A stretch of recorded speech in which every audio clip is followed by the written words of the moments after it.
auditeurs de Radio Massabielle. Alors nous ne sommes pas là en tant que parole d'évêque, puisque vous avez entendu Monseigneur Riocreux, il est en ce moment à Lourdes.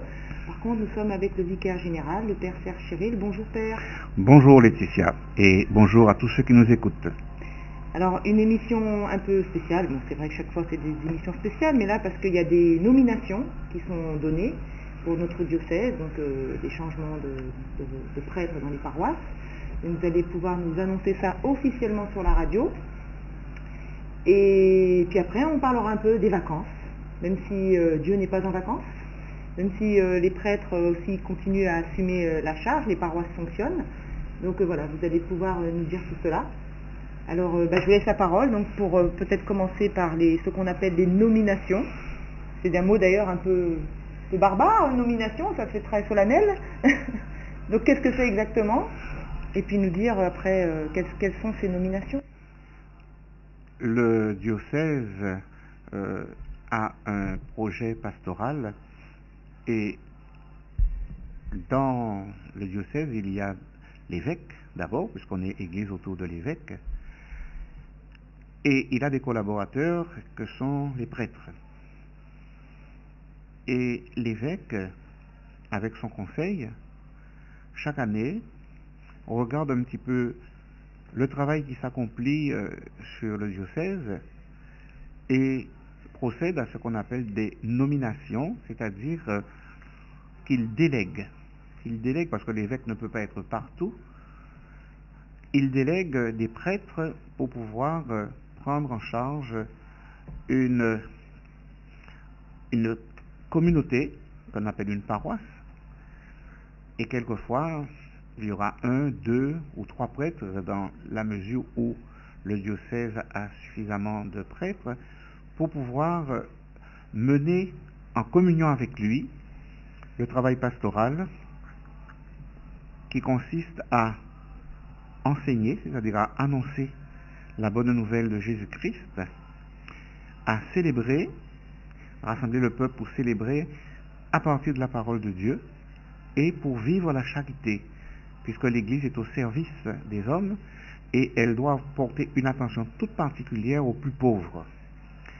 Donc chaque année, on se met en face de ce qui se vit dans les paroisses et l'on regarde quels sont les besoins, de façon à pouvoir donner à tous les chrétiens et même aux non-chrétiens la possibilité d'avoir sur place un prêtre pour accueillir, pour faire vivre la communauté et pour rester dans le chemin que nous indique l'Évangile et également ce que l'évêque souhaite que l'on vive dans l'église particulière qu'est le diocèse.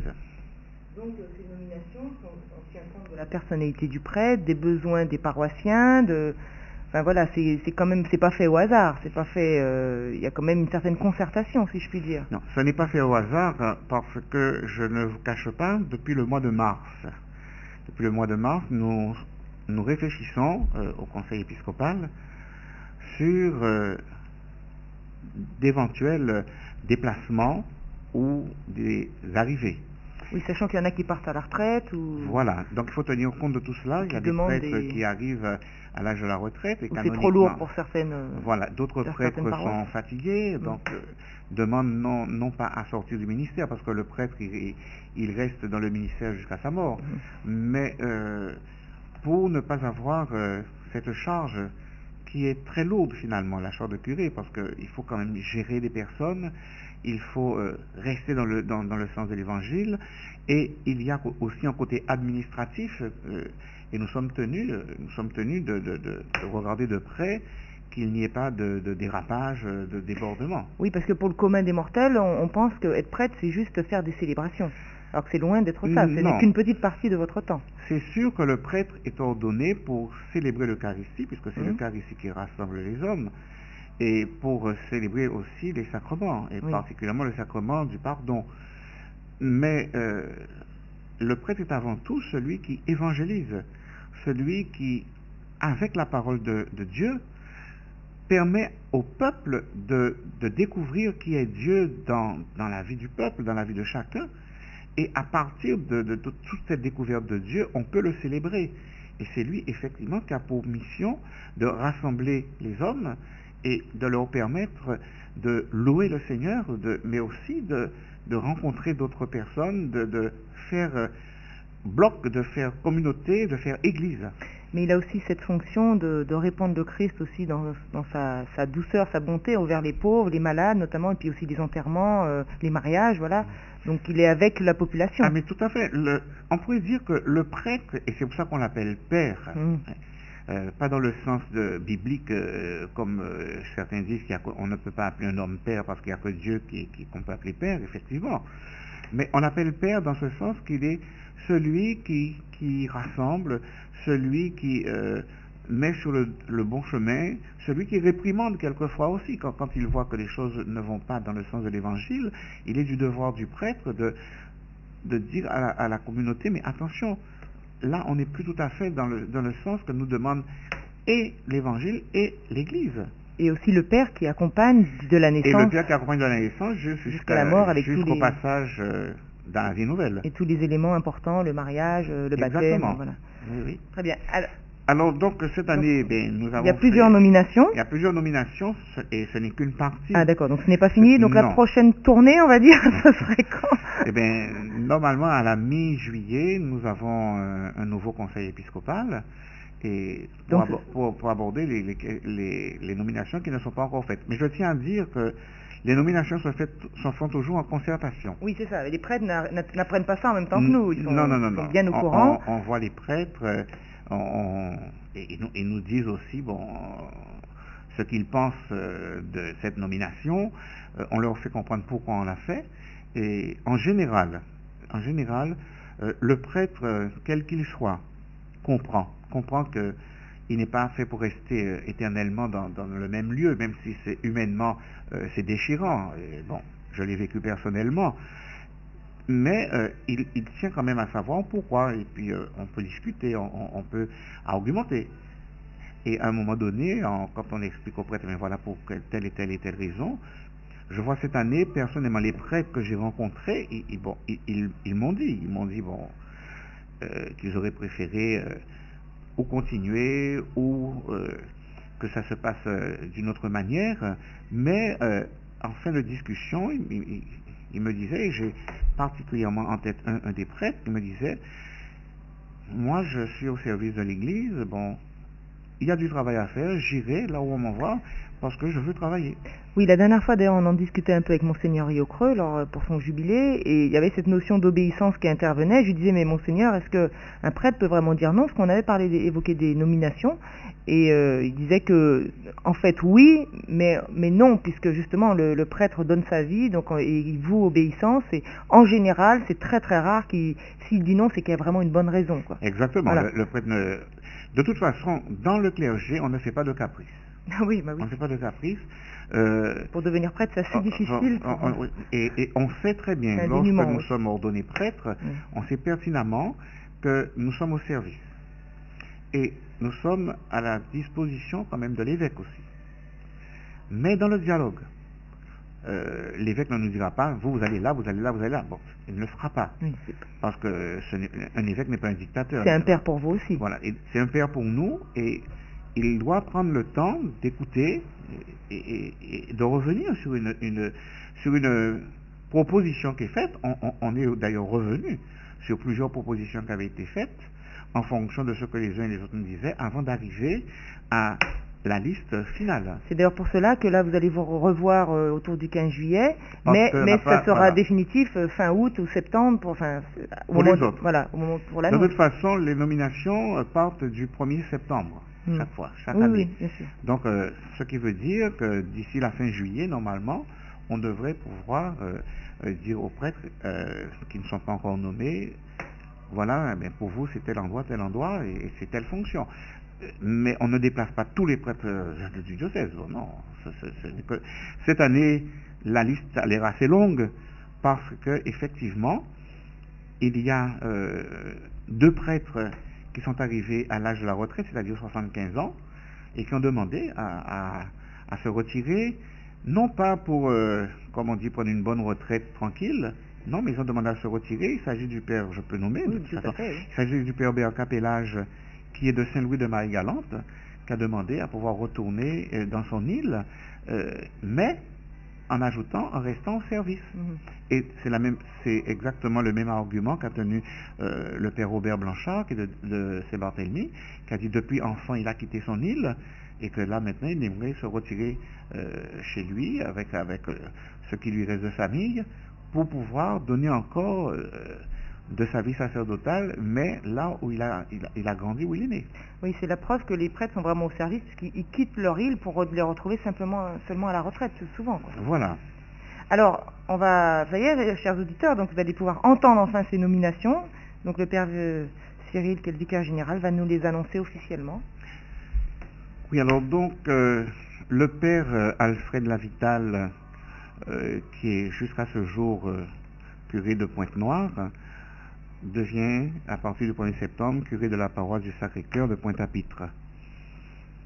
Le père Eugène Caz, qui jusqu'à maintenant est curé de Saint-Barthélemy, est nommé curé de la paroisse de Sainte-Anne, paroisse qui est vacante, disons, puisque le père Berca Pélage, le curé, prend sa retraite. On peut peut-être parler de Pointe-Noire tout de suite. Comme ça, on fait... Donc la Vital nommé à Sacré-Cœur, il quitte Pointe-Noire, et donc qui arrive à... Alors, pour le remplacer à Pointe-Noire, ce sera le père André Dénessy, qui jusqu'à maintenant est curé de Vieux Habitants, et qui va quitter.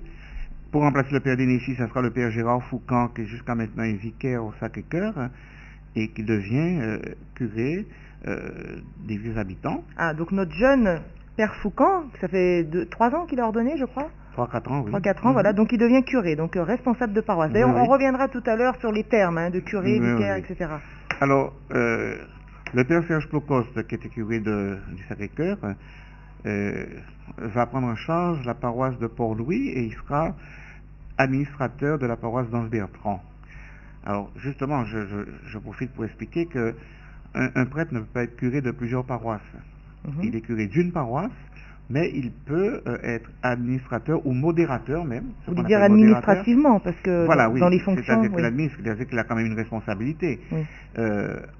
Et il est modérateur, c'est le terme aussi modérateur, c'est-à-dire il y a quelquefois 3-4 paroisses, c'est surtout en Europe, en France, où il y a des prêtres qui ont une quinzaine, une vingtaine, une trentaine de clochers. Donc ils sont curés d'une paroisse, mais ils sont modérateurs des autres, parce qu'il y a d'autres prêtres auxiliaires, coopérateurs, vicaires, et lui, il ne peut pas être curé on ne peut pas par exemple dire qu'il est curé de Massabel, de Saint-Pierre et Saint-Paul, du Sacré-Cœur, etc.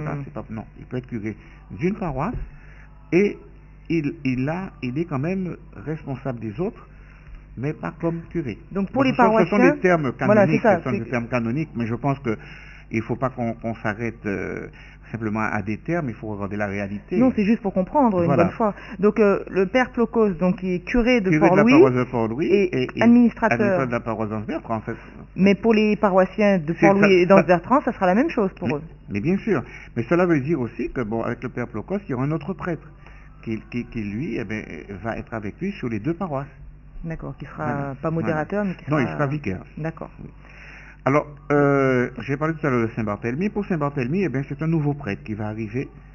C'est un prêtre qui a déjà vécu la mission à Tahiti, qui est du diocèse de Bergame en Italie, le diocèse de Jean XXIII.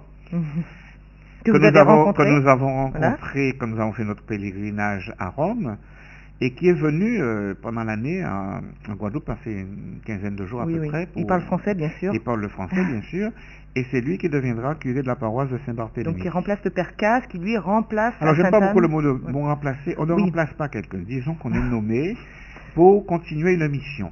Simplement. Parce que remplacer, chaque personne est... Certes, mais... Voilà. Non, mais chaque personne a... Trouvez-moi un mot plus correct alors pour dire qu'il... pour continuer la mission, le père va continuer la mission en y apportant sa note personnelle, parce que je crois que chacun a quand même sa manière de faire.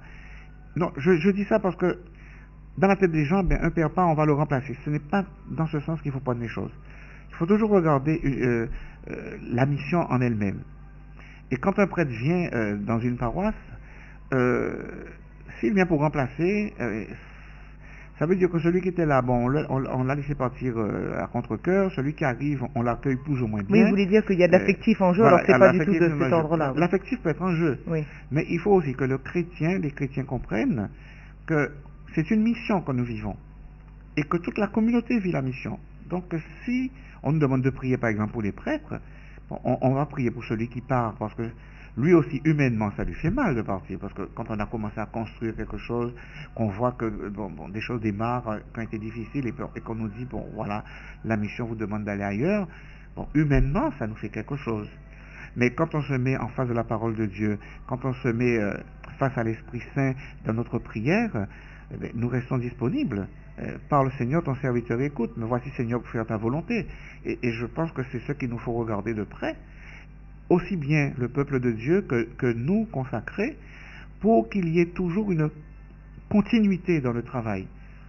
Parce que ce qui est dommage, c'est si on pense qu'on n'a pas aimé le Père un tel, bon, on l'a supporté pendant un certain temps, maintenant que notre arrive, eh bien bon, on va pouvoir tout changer, etc. Non, non.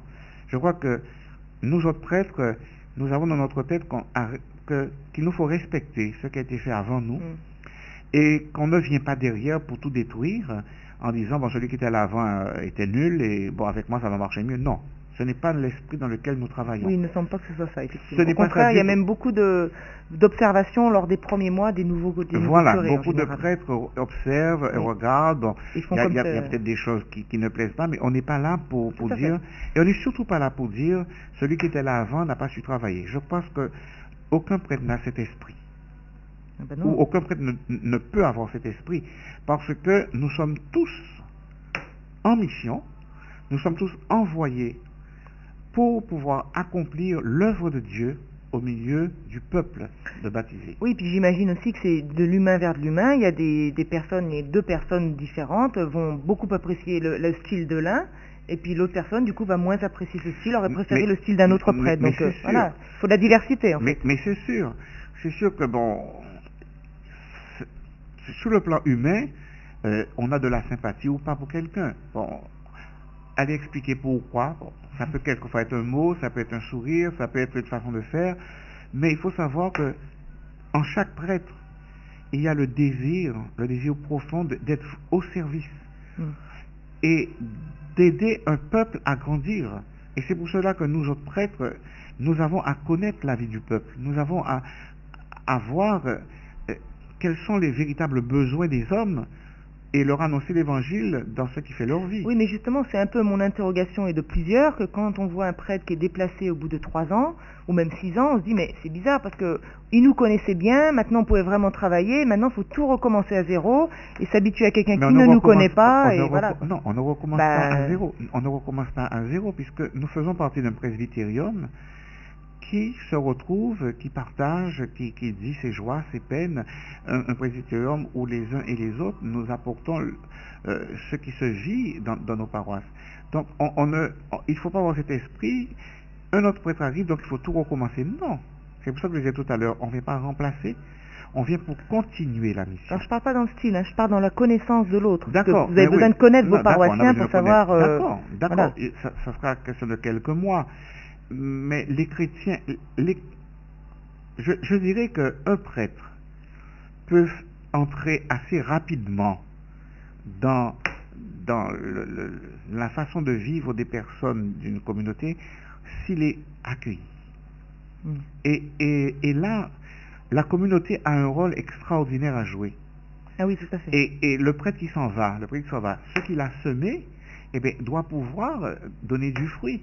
Autrement, on peut être remplacé par quelqu'un d'extraordinaire, et si parce que c'est quelqu'un dont on a parlé, qui a une certaine réputation, et qu'on se dit, bon, mais c'est lui qui est là, je ne viens plus, etc., ça veut dire que celui qui est parti, eh bien, on est en train de détruire ce qu'il a fait. Et ce n'est pas le prêtre qui détruit. Donc là, vous êtes en train d'envoyer un message aux auditeurs de bien accueillir le nouveau curé de leur paroisse, éventuellement. Donc, de lui faire des sourires, de l'accueillir, de lui-même lui montrer peut-être les choses. Mais bien sûr. Et de ne pas juger de sa façon de faire. Et surtout, je pense une chose qui est à proscrire dans notre vie de chrétien. ne pas déjà avoir une image de celui qui vient, qui a été colporté par des personnes, un jugement, une étiquette qu'on va coller. Ah, c'est celui-là, voilà, on m'a dit telle et telle chose de lui. Non, on travaille. Parce que si lui, il ne vient pas, peut-être qu'il n'y aura personne pour venir. Et il faut aussi en même temps que le peuple de Dieu en Guadeloupe se dise, mais cet homme qui a donné sa vie pour nous, hein, parce que c'est vrai, nous donnons notre vie pour le peuple de Dieu, eh bien, il aurait pu faire autre chose. Et en même temps, dans nos familles, est-ce que nous favorisons une dévocation? Il faut se poser la question, si on ne veut pas de tel et tel prêtre, mais est-ce que dans nos familles, nous donnons... Humainement, le prêtre, il le vit, il est quand même dans la solitude, et s'il n'est pas accueilli par ses paroissiens, ben c'est un désastre. Exactement. C'est leur famille, les paroissiens deviennent leur famille. Oui. Alors, Père... Alors, je continue. Voilà, attends, on va peut-être reprendre. Donc, la Vitale, je vais pas tout reprendre, le Père La Vitale au Sacré-Cœur, qui remplace le Père... Pardon, qui remplace pas. Non, le Père La Vitale est nommé curé de la paroisse du Sacré-Cœur. Voilà. Le Père Eugène Caz, curé de la paroisse de Sainte-Anne. Le Père Serge Plocos, curé de la paroisse de Port-Louis et administrateur de la paroisse d'Anse-Bertrand. Le Père Fiorenzo aussi, c'est celui qui arrive d'Italie, qui devient curé de la paroisse de Saint-Barthélemy. Le Père Gérard Foucan, curé de la paroisse de Dieu habitants. Le Père André Bénécy, curé de la paroisse de Pointe-Noire. Voilà. Et maintenant, il y en a d'autres. Alors, le curé de Gourbert, qui est actuellement là, qui s'appelle le Père Bernard, a demandé à être relevé de sa fonction de curé. Donc, on a nommé le Père Franz Antil comme curé de la paroisse de Gourbert. Et pour le Père Bernard, on n'a pas encore d'affectation pour lui. Alors, je continue. Le Père Eddy Coriolan devient administrateur de la paroisse de Déé. Donc, il n'est pas curé, bon. Non, il n'est pas curé. Et alors, quand c'est le administrateur de la paroisse de Déé, ça veut dire que tout ce qui est administratif, tout ce qui est financier, etc., bon, c'est quand même sous le regard direct de l'économate diocésain. D'accord. Hein? Tandis que quand le curé est là, c'est lui qui va, et c'est lui qui va ensuite voir le conduit diocésain. Il fait le premier travail. Voilà. Alors donc, lui, il sera administrateur de la paroisse de Déé. Mais il fait le même travail qu'un curé. Oui. Il sera, pour les paroissiens, il est là à sa paroisse, quoi. Alors, le Père Lavaux Christophe, qui était à Port-Louis, Anse-Bertrand, devient coopérateur de la paroisse du Sacré-Cœur, devient une sorte d'adjoint du curé, pour pouvoir travailler dans une plus grande collaboration. Coopérateur qui est un petit peu plus que vicaire, on peut dire. C'est pas à peine. Bon, d'accord, c'est un peu le Père René-Marie Dillon devient vicaire de la cathédrale de Basse-Terre et paroisse du secteur. Il faut savoir que jusqu'à maintenant, il n'y avait qu'un seul prêtre pour Basse-Terre, c'est-à-dire le Carmel, la cathédrale, le Bas-du-Beau, Sainte-Thérèse, le Baïf et Vieux-Fort. Ah oui. Donc ça faisait beaucoup pour un seul prêtre. Oui, bien donc, sûr, il est aidé par l'aumônier des hôpitaux et puis le Père Déa qui est un prêtre à la retraite, mais il se retrouve seul. Donc cette année, on lui met un vicaire pour pouvoir travailler. Donc le Père Guilon quitte la cathédrale de Pointe-à-Pitre pour arriver à la cathédrale de Basse-Terre. Voilà, tout à fait. Le jeune, et ces nominations, je ne peux pas entrer dans les détails à la radio, mais ces nominations sont faites en fonction de choses que nous discutons. Et nous voyons qu'il y a une nécessité de mettre un vicaire à la cathédrale de Basse-Terre. Le Père Anthony Étienne, qui est responsable des vocations, devient prêtre coopérateur à la paroisse des Abîmes. Il n'est pas vicaire, mais il est à la disposition. Voilà, il est à la disposition de la paroisse des Abîmes. Le Père Gérald de Daumont, qui était administrateur de Déé, pour des raisons de santé, il sera mis avec le curé de Sainte-Rose, comme ils sont tous les deux du diocèse de Jacmel en Haïti, et il sera prêtre coopérateur à Sainte-Rose. Et le Père Maurice Maudetin, qui avait déjà cette nomination, mais vu le départ du Père Robert Blanchard, il deviendra beaucoup plus responsable de la paroisse cadette à Sainte-Rose, comme prêtre coopérateur en lien avec le Père Albert Blanchard, qui est curé du Lamentin et administrateur de la paroisse cadette. D'accord, donc il y a 3 paroisses. Il y a Lamentin, Cadette Sainte-Rose et Sainte-Rose. C'est 3 paroisses différentes. Ah oui. D'accord. Mais Cadette est rattachée depuis pas mal de temps au Lamentin. Ben voilà. Voilà un petit peu pour les nominations qui ont été faites. Cette première nomination. Cette première nomination. J'ai parlé de ceux qui partent à la retraite. il y a le curé de Bouillante, le père Antoine Bourguignon, qui a demandé une année sabbatique à Paris pour pouvoir se soigner. Et en même temps, quelque chose qui est très intéressant pour apprendre le langage des sourds.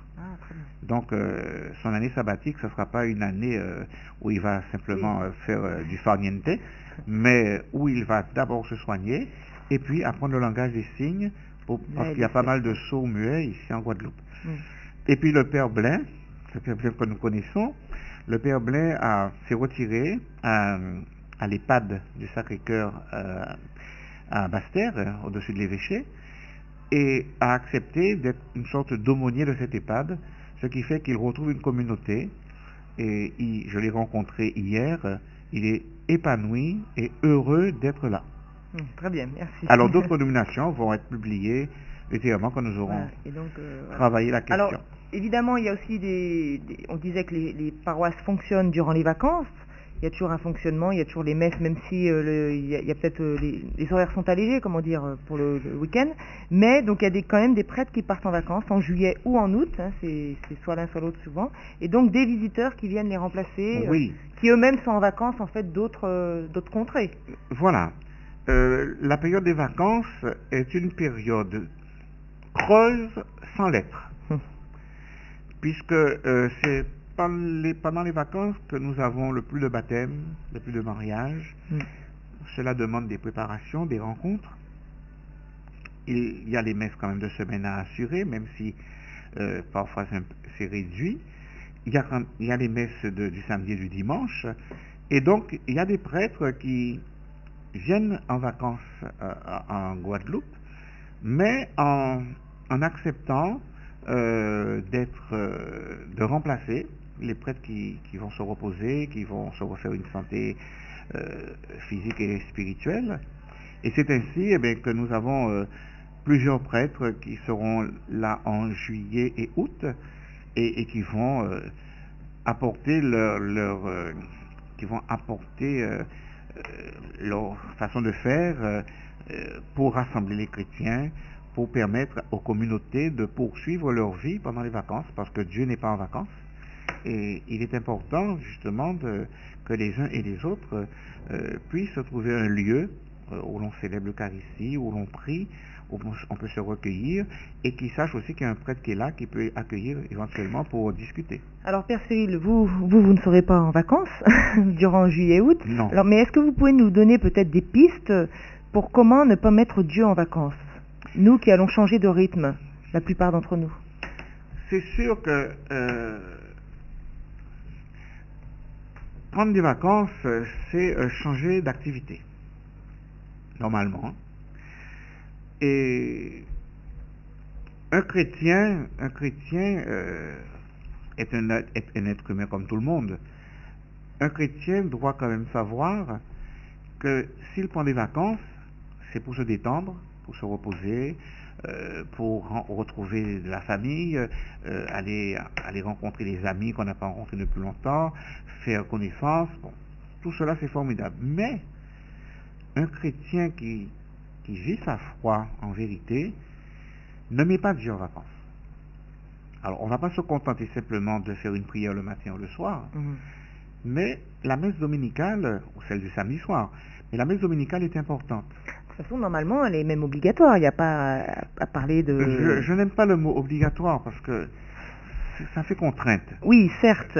Le chrétien... Mais tout bon chrétien, normalement, doit aller à la messe. Le chrétien... Il se doit d'y aller. Le chrétien qui a fait un cheminement par la catéchèse, le chrétien qui a pris des engagements au baptême, à l'Eucharistie, à la confirmation, on n'a pas besoin de lui dire que la messe est obligatoire. La messe est une nécessité.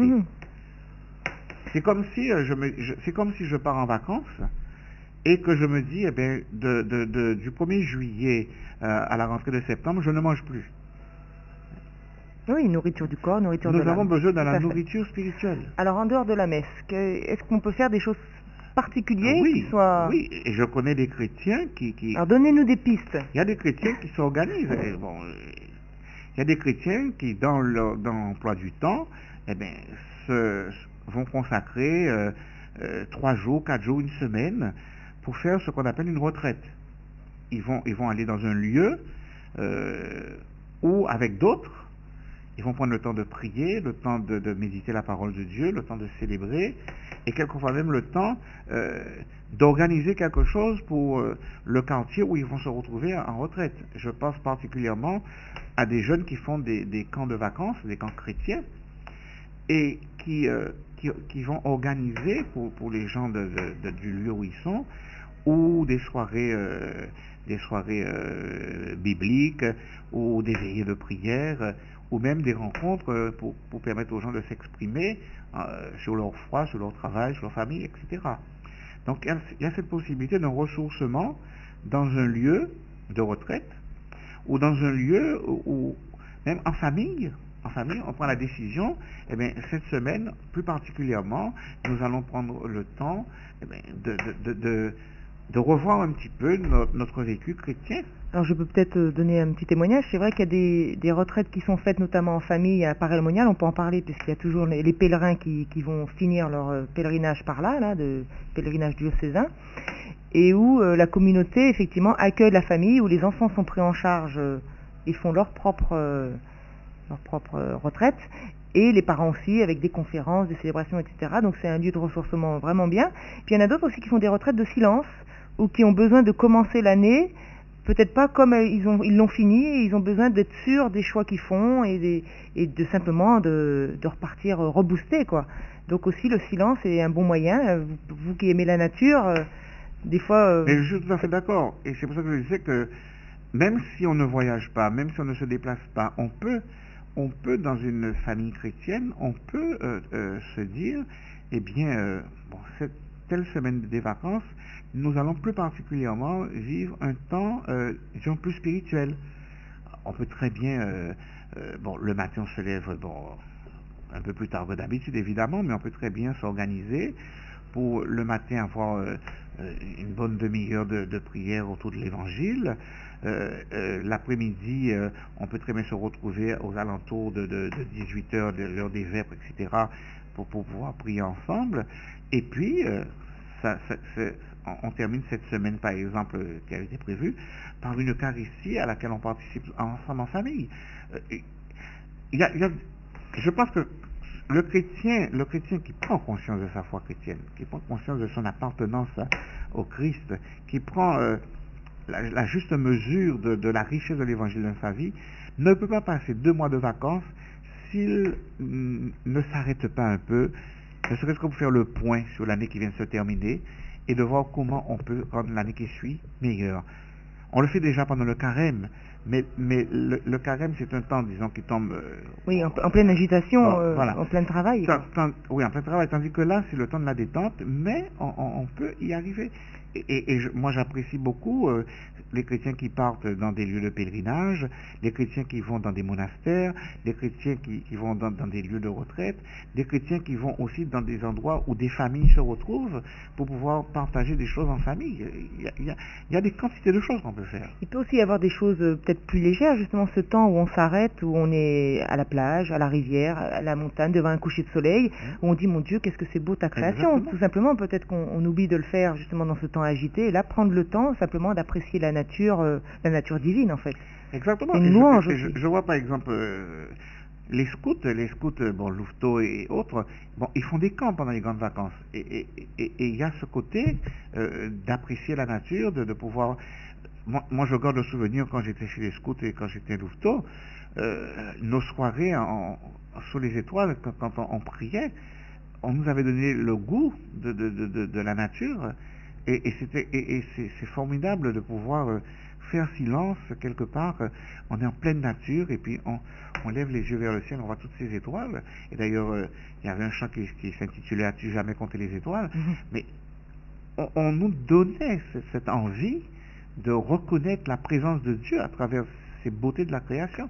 Et je crois que les vacances doivent nous donner cette possibilité d'admirer, de pouvoir contempler et de pouvoir faire silence en face de cette nature qui est extraordinaire. De redevenir un enfant en fait et de s'extasier. Voilà. C'est merveilleux comme un enfant, exactement. Père, est-ce qu'il y aurait peut-être d'autres pistes éventuellement pour vivre ces vacances? Bon, l'heure a tourné, j'aurais voulu simplement souligner qu'il y a aussi un temps fort qui se vit pendant les vacances, ce sont les fêtes patronales. Il y a les fêtes patronales qui peuvent réunir des personnes. Alors, quand on voit fêtes patronales, on pense surtout à la manège, musique, manège, snowball. course cycliste, faire la fête, etc. Bon, pourquoi pas? Dès qu'on ne dépasse pas les bornes et dès qu'on ne fait pas n'importe quoi. Mais il y a le côté, s'il y a une fête patronale, c'est qu'il y a un saint patron. Et c'est l'occasion chaque année de la fête patronale de s'interroger, mais je vais à la fête patronale de telle commune, mais est-ce que je sais, est-ce que je connais quelque chose de la vie de celui qui est le saint patron?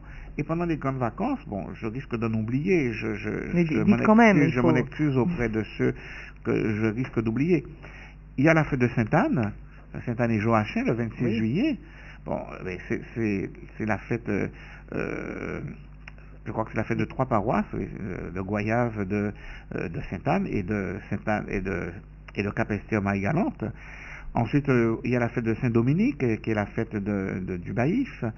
Quand je continue durant le mois d'août, il y a la fête l'Assomption, la fête de Notre-Dame de l'Assomption. Alors là, il y a plusieurs paroisses. Qui est aussi pas seulement une fête patronale. Non, c'est une fête, disons, de toute l'Église. Mais il y a plusieurs paroisses qui sont sous la protection de la Vierge Marie. À l'Assomption, il y a les Saintes, il y a la Désirade, il y a Saint-Barthélemy, Saint-Luc aussi. Il y a Trois-Rivières, Pointe-Noire, Petit-Bourg. Donc il y a plusieurs paroisses qui sont vraiment... c'est le patronage de Marie, oui. Sur le patronage de la Vierge Marie dans son Assomption. Il y a la fête de Saint-Louis, Saint-Louis du Gosier, Saint-Louis de Bouillante et Saint-Louis de Marie-Galante. Il y a la fête de Saint-Augustin, la fête de Saint-Claude à la fin du mois d'août. Il y a la fête de Saint-Barthélemy et il y a la fête de Sainte-Rose, Sainte-Rose de Lima. Donc toutes ces paroisses sont en fête et il serait intéressant qu'on découvre un petit peu la vie de ces saints qui ont été des êtres humains comme nous, mais qui un jour ont rencontré Dieu d'une manière particulière et ont su dire oui Seigneur, et qui reconnaissent que malgré leur faiblesse, ils peuvent goûter à la sainteté de Dieu et être reconnus comme des saints par les chrétiens, parce que Dieu seul est saint. Et remercier aussi ceux qui ont permis en temps longtemps que ces villes soient sous le patronage de ce saint. Oui. Aussi, parce qu'on oublie qu'il y a quand même une histoire aussi. Voilà, une ville n'est pas nommée comme ça, et que heureusement que la Guadeloupe est bénie, puisque justement elle est vraiment bénie par tous ces saints.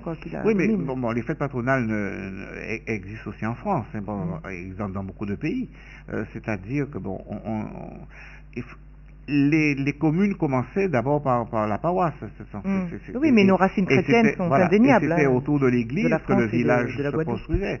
Donc ça a été la même chose quand la Guadeloupe a été découverte, et ensuite quand les premiers missionnaires sont venus, eh bien, ils ont apporté la religion catholique, quelquefois d'une manière pas très catholique, mais on le voit avec le recul du temps.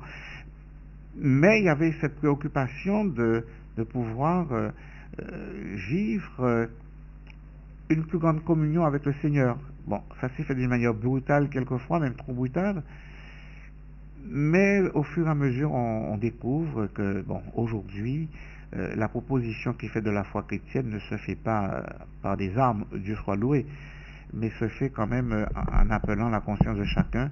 Si tu as fait un choix, vis ton choix. Si tu appartiens à une religion, connais ta religion et vois comment tu t'engages dans cette religion pour pouvoir permettre à l'Église, et pour nous chrétiens catholiques, permettre à ton Église d'être témoin de l'amour de Dieu. Et justement, les prêtres qui sont envoyés en mission dans les paroisses, c'est ceux qui les ont pour mission de faire découvrir l'amour de Dieu et que Dieu aime tout le monde, même ceux qui le rejettent. Et on n'est pas prêtre simplement pour ceux qui viennent à l'église, mais on est prêtre aussi pour tout le monde, pour accueillir, pour donner la parole et pour pouvoir arriver à une certaine harmonie au nom de cette tendresse de Dieu pour nous. Merci Père Cyril. On va donc s'arrêter là pour cette émission spéciale nomination et vacances. Et donc, chers auditeurs, n'oubliez pas que si vous partez en vacances, de partir peut-être avec votre chapelet, votre livre de prière, votre Bible, et puis l'amour de Dieu dans le cœur. Voilà, merci Père Cyril. Merci beaucoup. Je dirais, si vous partez en vacances, eh bien, prenez d'abord la Bible. C'est la parole de Dieu. Et puis le chapelet, qui est la prière de l'homme simple, de l'homme humble, de l'homme pauvre devant Dieu. Et avec le chapelet, ne jamais oublier que le chapelet nous aide à entrer dans la parole de Dieu et que les mystères joyeux, douloureux, lumineux et glorieux nous ramènent à la parole de Dieu. Comme Marie qui méditait tout dans son cœur, et quand nous prions le chapelet, ben, d'être comme Marie, à l'écoute pour pouvoir donner. Merci. Bonne soirée à tout le monde et bonnes vacances. Au revoir. Au revoir.